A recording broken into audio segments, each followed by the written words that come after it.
Құрметті бауырлар, біздер пендеміз ғой, біз күнәһармыз.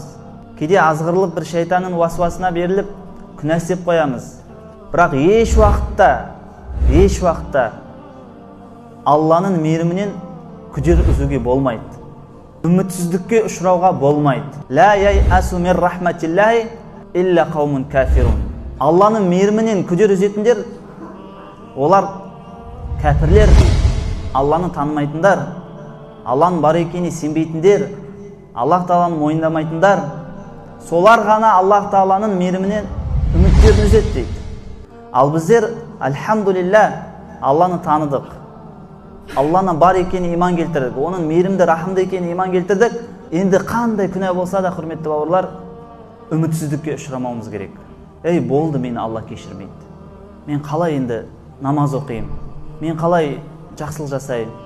Болды, енді Алла мені